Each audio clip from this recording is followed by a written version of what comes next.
Good morning students, मैं Mukesh Saini, PGT mathematics, government senior secondary school Khori, district Rewari, आपका इस प्रसारण में स्वागत करता हूं। प्यारे बच्चों, इससे पहले वाले लेक्चर्स में हम डिफरेंशियल इक्वेशंस को सॉल्व करना सीख चुके थे। डिफरेंशियल इक्वेशंस को सॉल्व करने के लिए हम एक मेथड का इस्तेमाल करते हैं जिसे हम वेरिएबल सेपरेबल मेथड कहते हैं। तो उस मेथड से रिलेटेड कुछ प्रॉब्लम्स हमने इससे पहले वाले लेक्चर में सॉल्व की थी। ये एक्सरसाइज 9.4 में शामिल की गई हैं। तो अभी तक जो आपने प्रॉब्लम सॉल्व करी उसमें आपने किसी दी हुई डिफरेंशियल इक्वेशन का जनरल सॉल्यूशन कैसे फाइंड करते हैं ये सीख लिया था। किसी डिफरेंशियल इक्वेशन का पर्टिकुलर सॉल्यूशन कैसे फाइंड करते हैं ये भी आपने सीख लिया। अब इसी मेथड पर बेस्ड कुछ वर्ड प्रॉब्लम्स को हम कैसे सॉल्व करेंगे, क्या इन डिफरेंशियल इक्वेशंस के यूज हो सकते हैं मैथमेटिक्स पढ़ने में, वो आज हम पढ़ेंगे। तो आज हम जो पहली प्रॉब्लम ले रहे हैं ये है 15th क्वेश्चन एक्सरसाइज 9.4 से कि हमें इक्वेशन ऑफ कर्व फाइंड करना है which passes through origin and whose differential equation is y dash equal to ex sin x। तो इसके लिए जब कॉरस्पॉन्डिंग कर्व हमें फाइंड करना होगा तो दी हुई डिफरेंशियल इक्वेशन को सॉल्व करके पहले हम उसका जनरल सॉल्यूशन फाइंड करेंगे। तो उसको जनरल सॉल्यूशन फाइंड करने के लिए हम जो गिवन कंडीशन है उसका यूज करते हैं। गिवन है y डैश यानी dy by dx equal to e raise to power x into sine x। Solve करने के लिए हम वेरिएबल सेपरेबल मेथड का इस्तेमाल करेंगे। हम लिखेंगे dy equal to ex sine x dx। अब हमने x वाली वेरिएबल टर्म्स को dx के साथ लिख दिया है और dy वाली टर्म अलग है। अब हम दोनों साइड इंटीग्रेट कर देते हैं जिससे कि हम इसका सॉल्यूशन फाइंड कर सकें। तो ex sin x का इंटीग्रेशन करेंगे। अब क्योंकि dy का तो इंटीग्रेशन आप आराम से कर लेंगे, y हो गया, तो y equal to ex sin x का इंटीग्रेशन हमें करना है। अब ex sin x का इंटीग्रेशन करने के लिए मैं इसको i नाम दे देता हूं। तो i का इंटीग्रेशन करने के लिए हम ex sin x का इंटीग्रेशन कर रहे हैं। आप जानते हैं कि e raise to power x into sine x का इंटीग्रेशन बाय पार्ट से ही कर सकते हैं। इसके लिए हम फर्स्ट फंक्शन sin x को ले लें और e raise to power x को सेकंड फंक्शन ले लेते हैं। तो अब जब हम इंटीग्रेट करेंगे पहला फंक्शन हम एज इट इज लिखेंगे यानी साइन x। उसके बाद सेकंड फंक्शन का हम इंटीग्रेशन करेंगे, e raise to power x का integration e raise to power x ही होगा, माइनस साइन लगाएंगे। साइन x का डिफरेंशिएशन करेंगे जो कि cos x होगा और उसके बाद ex का integration e raise to power x ही है और ये जो प्रोडक्ट आएगा इसका एक बार फिर हम इंटीग्रेशन करेंगे। तो इंटीग्रेशन i होगा ex इंटू साइन एक्स। अब cos x इंटू ex का भी इंटीग्रेशन करना है, इसलिए एक बार फिर इसको फर्स्ट फंक्शन और ex को सेकंड फंक्शन लेते हैं। ब्रैकेट का यूज कर लें जिससे गलती ना हो साइन की। cos x आप एज इट इज रख लें, ex का integration e raise to power x ही है, माइनस का साइन लगाएंगे। अब cos x का डिफरेंशिएशन होता है माइनस साइन x, लेकिन माइनस तो यहाँ पहले ही मौजूद है तो इन दोनों माइनस का प्रोडक्ट इसको बनाएगा प्लस और e raise to power x का integration e raise to power x। यानी कि i इक्वल है ex sin x minus ex cos x minus integration of ex sin x। लेकिन ex sin x का तो इंटीग्रेशन करना ही था, यानी ये i के इक्वल है। तो i इक्वल हुआ ex sin x minus ex cos x और ये जो टर्म है वो i लिखी जा सकती है। इस टर्म को हम लेफ्ट साइड में ट्रांसफर करेंगे तो i प्लस आई यानी 2 i की टर्म हो गई हैं। इन दोनों टर्म्स में से ex कॉमन ले सकते हैं, हमें मिलेगा sin x minus cos x। तो यानी 2i की वैल्यू आपको मिल गई है ex into sine x minus cos x. हमें जरूरत सिर्फ i की है, तो i की जो वैल्यू होगी वो ex sign x minus cos x है। अब क्योंकि इंटीग्रेशन पूरा हो चुका है, हम एक कांस्टेंट ऑफ इंटीग्रेशन यूज कर लेते हैं, इसे हम कह देते हैं c और इसे इक्वेशन नंबर 2 डाल देते हैं। यानी आपने राइट साइड को अब इंटीग्रेट कर लिया है। राइट साइड का इंटीग्रेशन है ex into sine x minus cos x plus एक कांस्टेंट c। तो ये जो सेकंड इक्वेशन से हमें इस इंटीग्रल की वैल्यू मिली है, जो राइट साइड में हमें यूज करना है, ये हम इक्वेशन 1 में यूज कर देते हैं। तो सॉल्यूशन होगा, तो सॉल्यूशन की अगर हम बात करें डिफरेंशियल इक्वेशन की, वो होगा y equal to e raise to power x sine x minus cos x plus constant of integration c। ये इसका जनरल सॉल्यूशन है। अब हमें ये भी गिवन है कि ये जो कर्व है ये ओरिजिन से पास होके जाता है। तो since curve passes through origin, जब ओरिजिन से पास होगा तो x और y दोनों के लिए हम 0 0 का यूज करेंगे। इस कारण से y के लिए हम 0 लिखते हैं, e रेज टू पावर 0 यानी 1 हुआ, sine 0 minus cos 0 plus c। आपने x के लिए भी 0 यूज करना है, y के लिए भी 0 यूज करना है। e रेज टू पावर 0 1 होता है, तो 1 इंटू साइन 0 की वैल्यू 0 है, कॉस 0 की वैल्यू 1 है प्लस c। तो यानी c माइनस 1 इक्वल टू 0 है। इससे आपको c की जो वैल्यू मिलती है वो 1 मिलती है। तो इसलिए हम फाइनल इक्वेशन कह सकते हैं, तो जो डिफरेंशियल इक्वेशन हमें गिवन है उसका कॉरस्पॉन्डिंग कर्व होगा, curve is y equal to e raise to power x into sine x minus cos x plus c की जो वैल्यू है वो यहाँ पर 1 है। तो ये जो इक्वेशन आई है ये उस कर्व की इक्वेशन है जिसकी डिफरेंशियल इक्वेशन हमें गिवन थी और जो ओरिजिन से पास होकर जा रहा था। अब ऐसी ही कुछ अगली प्रॉब्लम्स हैं हमारी। अगली जो प्रॉब्लम है उसमें जो डिफरेंशियल इक्वेशन गिवन है, तो डिफरेंशियल इक्वेशन हम लिख लेते हैं। 16th प्रॉब्लम है।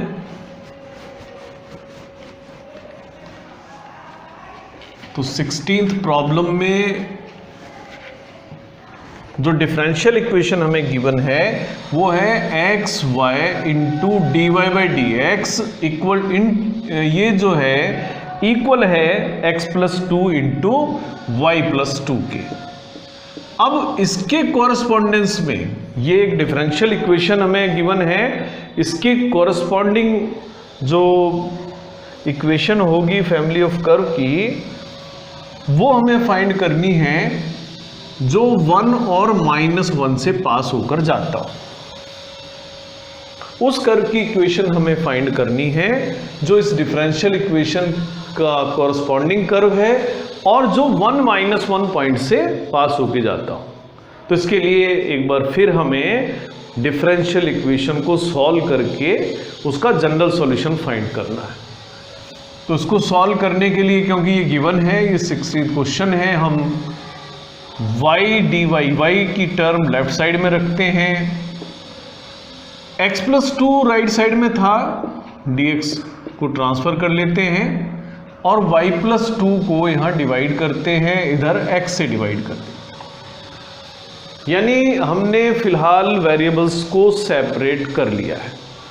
तो इंटीग्रेशन हमारा बन रहा है y upon y plus 2 d और x plus 2 upon x d x. अब हमें करना है इंटीग्रेशन। इंटीग्रेशन करने के लिए आप देख रहे हैं लेफ्ट साइड में न्यूमरेटर और डिनोमिनेटर दोनों की डिग्री सेम है, इसलिए पहले हमें डिवाइड करना पड़ेगा। मैं y को डिवाइड करके देखता हूं y+2 से, आप रफ में कर सकते हैं। एक बार डिवीजन होगा, आप लिखेंगे y+2, सब्ट्रैक्ट कर देंगे तो रिमाइंडर आएगा -2। यानी कि जब भी आप y को y+2 से डिवाइड करेंगे, वन टाइम डिवीजन होगा, -2 रिमाइंडर होगा, डिवाइड हमने करा था y+2 से। यानी आप लेफ्ट साइड को लिख सकते हैं 1 - 2/y+2। तो इंटीग्रेशन लेफ्ट साइड में टर्म का करें। राइट साइड को थोड़ा सिंप्लीफाई हम कर सकते हैं, अलग अलग डिवाइड कर दे x को, तो x/x यानी 1 + 2/x इस तरीके से लिखा जा सकता। अब दोनों साइड्स इजीली इंटीग्रेबल है, आराम से इंटीग्रेट इनको किया जा सकता है। तो अब हम इंटीग्रेशन कर देते हैं। तो लेफ्ट साइड में बनेगा y - 2 log y+2। Right side होगा 1 का integration x + 2 log x + c। ये एक फैमिली ऑफ कर्व्स की इक्वेशन हमें मिल गई, लेकिन पर्टिकुलर हमें वो कर्व फाइंड करना है जो 1 - 1 पॉइंट से जाता हो। तो इफ कर्व पासिस थ्रू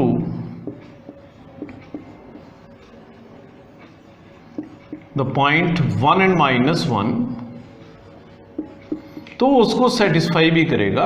यानी x के लिए आप 1 यूज करेंगे और y के लिए -1 यूज करेंगे। तो अब हमें मिलेगा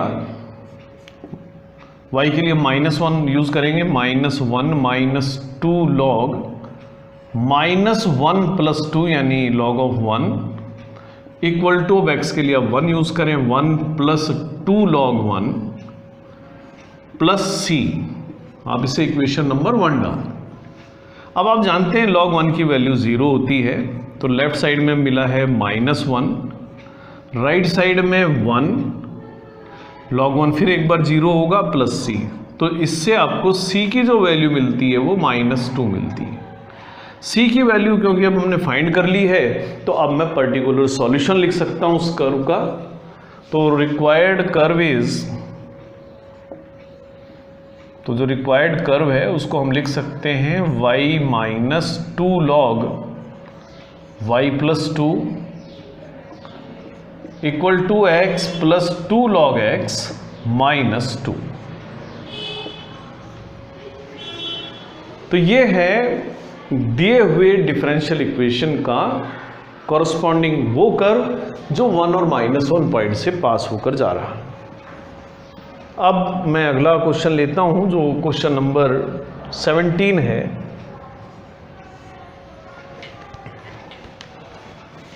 सेवनटीन्थ क्वेश्चन आप पढ़ सकते हैं अपनी बुक में। 17th है कि find the equation of A curve, find the equation of A curve which passes through the point 0 - 2। तो ये कर्व जो है 0 - 2 से पास होकर जाता है। Given that at any point xy of the curve the product of slope. अब हमें क्या गिवन है हम नोट कर लेते हैं। 17th क्वेश्चन है कि गिवन है product of slope of tangent and y coordinate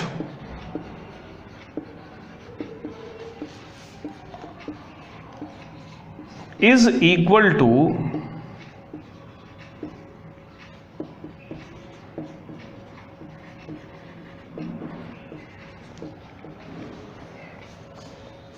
x coordinate of the point. यानी आप क्वेश्चन को समझ लें, हमें एक ऐसे कर्व की इक्वेशन ढूंढनी है जिसके xy पॉइंट पर जो स्लोप है टेंजेंट का और y कोऑर्डिनेट का प्रोडक्ट है, ये दोनों का जो प्रोडक्ट है उसी पॉइंट पर जो एक्स कोऑर्डिनेट है उसके इक्वल है, और साथ में ये जो कर्व है ये इस पॉइंट से भी जाता है 0 - 2 से, तो इसकी कॉरस्पॉन्डिंग इक्वेशन हमें फाइंड करनी है।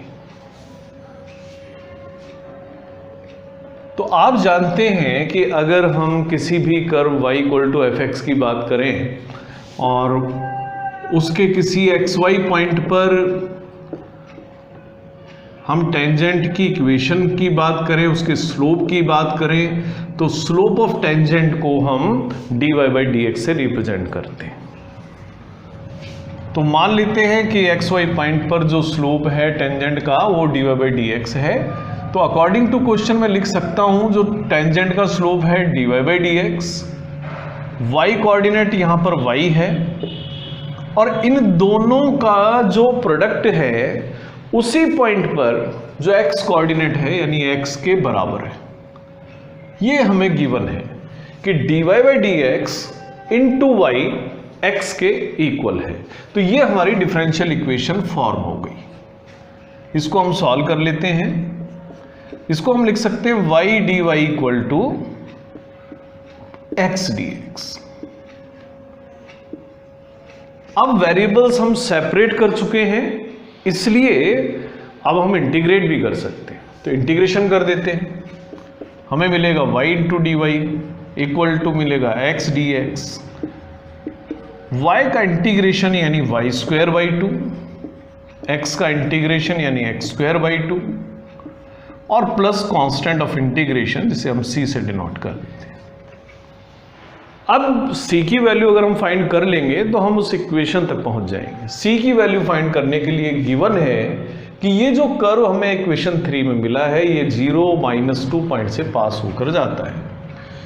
तो गिवन है curve passes through the point, curve pass हो रहा है 0 - 2 से। अब 0 और -2 से पास हो रहा है, इसका मीनिंग हुआ कि x के लिए अब 0 यूज करें, y के लिए -2 यूज करें। -2 का स्क्वायर यानी 4/2 = 0 + c, यानी c की जो वैल्यू आपको मिलती है वो 2 मिलती है। c की वैल्यू का यूज, c की जो वैल्यू है इक्वेशन 3 में यूज करेंगे तो इक्वेशन ऑफ रिक्वायर्ड कर्व हम फाइंड कर सकते हैं। तो इक्वेशन ऑफ रिक्वायर्ड कर्व होगा y² / 2 = x² / 2 = 2, यानी कि आप 2 एलसीएम ले लें तो y² = x² + 4। इसको और अगर आप सॉल्व कर लें तो आप इसे लिख भी सकते हैं y² -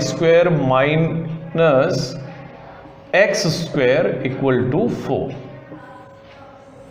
तो ये जो इक्वेशन है y² - x² = 4, ये उस कर्व की इक्वेशन है जो कि इस प्रकार का कर्व है जहां पर टेंजेंट के स्लोप और y कोऑर्डिनेट का प्रोडक्ट x कोऑर्डिनेट के इक्वल है और जो 0 - 2 से पास होकर जाता है।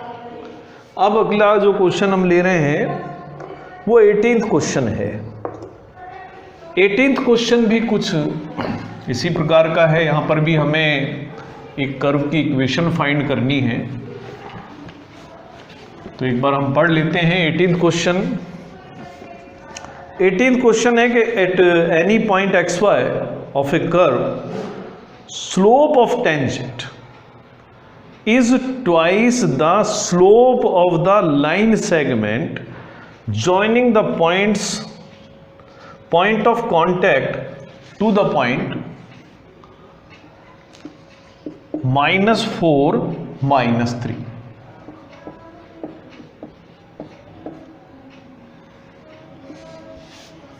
Find the equation of the curve given that it passes through the point -2.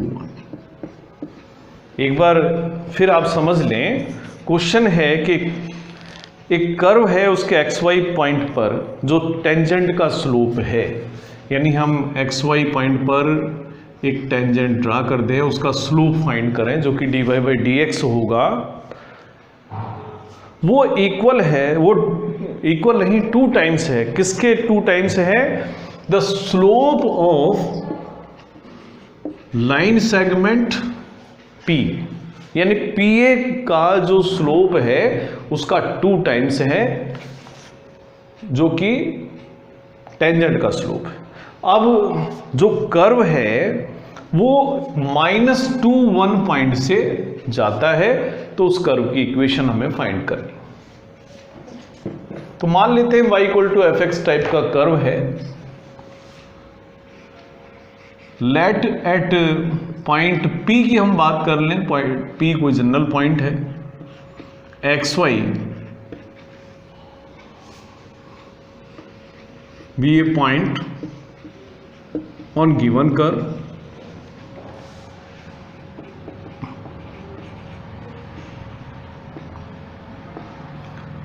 where slope of tangent की अगर हम बात करते हैं, ये स्लोप ऑफ टेंजेंट हम P पॉइंट पर बात कर रहे हैं, slope of tangent is dy/dx।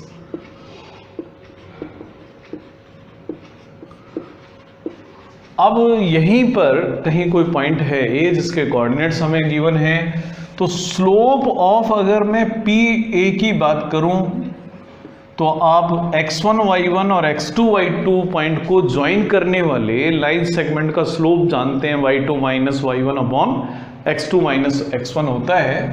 तो ये होगा y+3 यानी y2 - y1 upon x2 - x1 यानी x+4।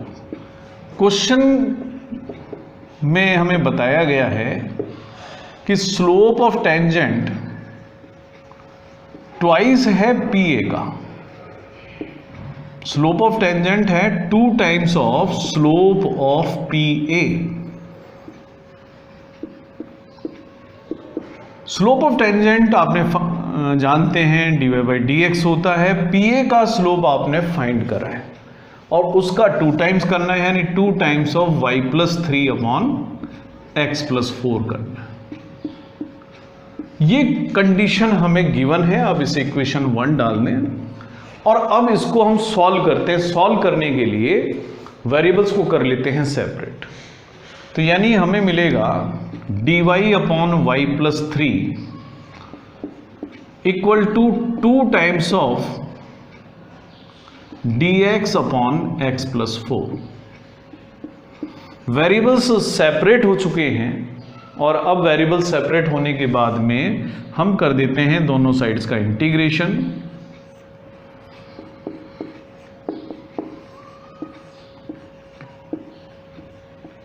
तो अब हमें मिलेगा इंटीग्रेशन करने के बाद log y+3 equal to 2 log x+4 और फिर कांस्टेंट ऑफ इंटीग्रेशन जिसे हम c से डिनोट करते हैं। अब हमें c की वैल्यू फाइंड करने के लिए कंडीशन गिवन है कि जो रिक्वायर्ड कर्व है वो इस पॉइंट यानी -2 1 से जाता है।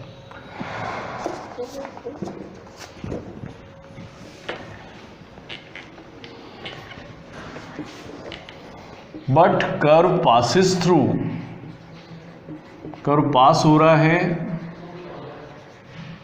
पॉइंट, एक बार पॉइंट फिर हम नोट कर लें। जो पॉइंट था वो -2 1 था,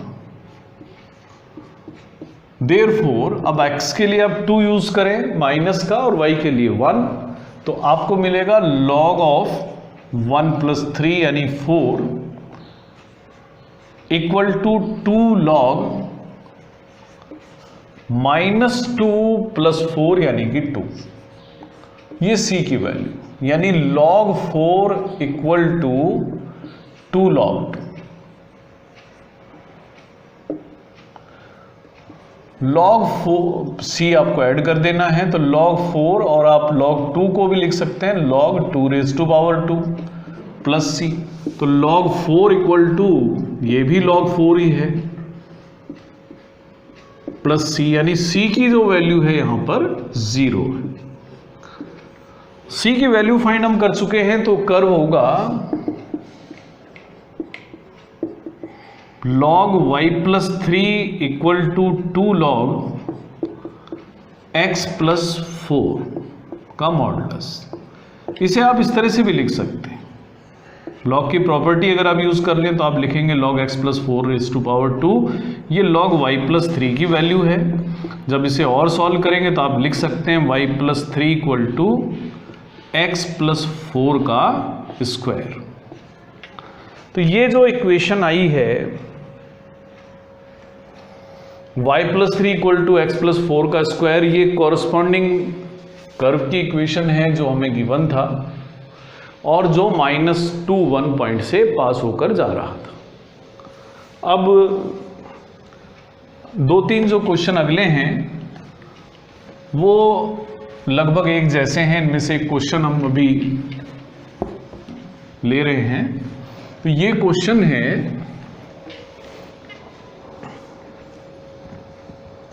फिलहाल हम 19th क्वेश्चन को ले लेते हैं पहले। तो 19th क्वेश्चन है कि volume of spherical balloon which is being inflated changes at a constant rate if initially its radius was 3 units and after 3 seconds it becomes 6 units, then find the radius of the balloon after t seconds। कोई balloon जो कि हमेशा spherical रहता है उसके volume में change हो रहा है, और वॉल्यूम में जो चेंज हो रहा है वो कांस्टेंट रेट से हो रहा है।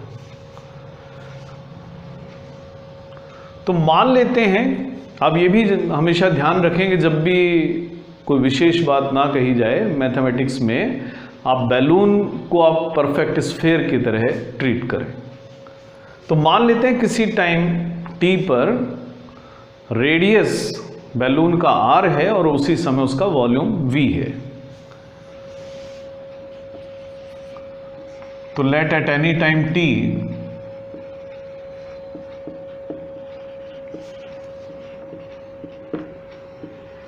रेडियस ऑफ बैलून की अगर हम बात कर रहे हैं वो r है और वॉल्यूम v है। जो कंडीशन हमें गिवन है वो ये है कि rate of change of volume, जिसे हम dv/dt से रिप्रेजेंट करते हैं, कि dv/dt एक कांस्टेंट है। सपोज हम कह देते हैं ये कांस्टेंट k है, यानी आप कह सकते हैं d/dt ऑफ, अब वॉल्यूम ऑफ स्फीयर आप जानते हैं 4/3 πr³ होता है, ये k के इक्वल है। यानी आपको 4/3 πr³ का t के रेस्पेक्ट में डिफरेंशिएशन करना है। r यहां पर वेरिएबल है तो इसको डिफरेंशिएट करने के लिए 4/3 पाई तो कांस्टेंट है। पहले मैं r³ का डिफरेंशिएशन करूंगा जो कि 3r² होगा, और फिर r का t के रेस्पेक्ट में डिफरेंशिएशन करेंगे जो कि dr/dt होगा, और ये k के इक्वल। इसको आप सिंप्लीफाई करके लिख सकते हैं 4πr² dr/dt = k। यहां पर r और t दोनों ही वेरिएबल हैं।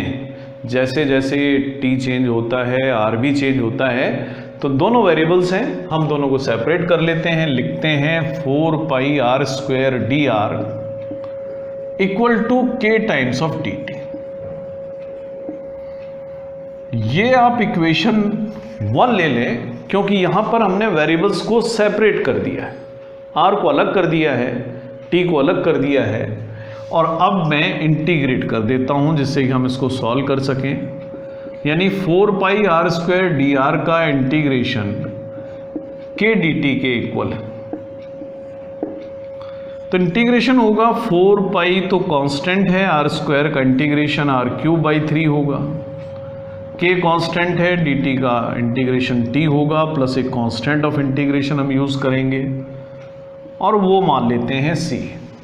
यानी जो इक्वेशन बनी है after integration that is 4πr³/3 = kt + c।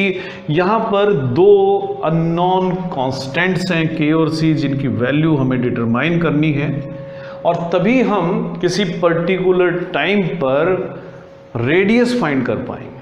तो इसके लिए अब हमें कंडीशन गिवन है। कंडीशन है गिवन कि इनिशियली का मीनिंग जब इस प्रोसेस को शुरू किया गया यानी t = 0, शुरुआत में रेडियस ऑफ बैलून जो था 3 सेंटीमीटर था, यानी t इक्वल टू 0 पर r 3 सेंटीमीटर था। इस कंडीशन को अगर हम यूज़ कर लें तो हमें मिलता है 4 पाई 3 क्यूब यानी 27 डिवाइडेड बाय 3, t की वैल्यू आपको 0 यूज़ करनी है, तो 0 प्लस c, यानी आपको c की वैल्यू मिल जाती है जो कि 36 पाई। तो यानी कि 4 पाई r क्यूब बाई 3 को हम लिख सकते हैं KT प्लस 36 पाई। ये हमने जो c की वैल्यू हमें मिली है उसको इक्वेशन 3 में यूज कर दिया। अब एक और कांस्टेंट हमें डिटरमाइन करना है और वो जो कांस्टेंट है वो है k। इसके लिए कंडीशन और है, वो कंडीशन है कि जिस समय t 3 सेकंड हो जाता है यानी 3 सेकंड के बाद की स्थिति है, उस समय r 6 सेंटीमीटर हो गया। तो यानी कि 4 पाई 6 का क्यूब 3 से डिवाइड करेंगे 3k प्लस 36 पाई। 4 पाई 6 का क्यूब 216 होगा, 3 से आप डिवाइड करें 3k प्लस 36 पाई। 4 पाई इंटू 3 से आप जब कैंसिल करेंगे आपको मिलेगा 72 इक्वल टू 3k प्लस 36 पाई। तो 216 पाई ये आपके 288 पाई माइनस 36 पाई 3k के इक्वल। ये 252 पाई इक्वल टू 3k आपको मिला, इससे k की वैल्यू मिल गई 84 पाई। अब आपको k की वैल्यू भी मिल चुकी है, c की वैल्यू भी मिल चुकी है। ये दोनों वैल्यूज को हम इक्वेशन 2 में यूज कर देते हैं। इससे हमें r और t में एक रिलेशन मिलेगा। तो using c and k in equation 2,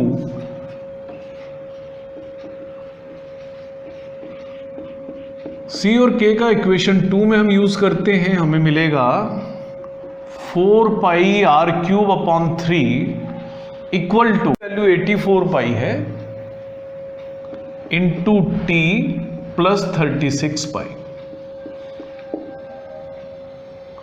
आप 4 पाई से डिवाइड कर सकते हैं। आप डिवाइड करेंगे जब 4 पाई से दोनों साइड, तो आपको मिलेगा r क्यूब अपॉन 3। 4 पाई से आप डिवाइड कर देंगे तो 21t प्लस 9 मिलेगा, यानी r क्यूब जो होगा वो होगा 63t प्लस 27। ये एक रिलेशन हमने फाइंड कर लिया है जो r क्यूब को t से कनेक्ट करता है। तो किसी भी टाइम अगर हमें r फाइंड करना है तो r की वैल्यू होगी 63t प्लस 27 का क्यूब रूट। तो ये जो रिलेशन है, इस रिलेशन की हेल्प से आप किसी भी टाइम पर रेडियस फाइंड कर सकते हैं। और यही हमें करना भी था, हमें यही बताना था कि t सेकंड के बाद में रेडियस कितनी हो जाएगी। तो आप इस रिलेशन में यूज करें t की वैल्यूज, और t की वैल्यू जैसे आप इसमें पुट करेंगे आपको उसी समय पर रेडियस मिलती चली जाएगी। तो ये एक रिलेशन हमने फाइंड कर लिया जो r और t के बीच में है। तो प्यारे बच्चों, आज के लिए हमारे पास समय इतना ही है। इस एक्सरसाइज में कुछ और ज़रूरी प्रॉब्लम्स हैं, इन्हें हम अगले लेक्चर में सॉल्व करेंगे। तब तक आप जो वर्ड प्रॉब्लम्स हैं उनकी प्रैक्टिस कीजिए, जिससे कि आप उनको आसानी के साथ कर सकें। आज के लिए इतना ही, धन्यवाद।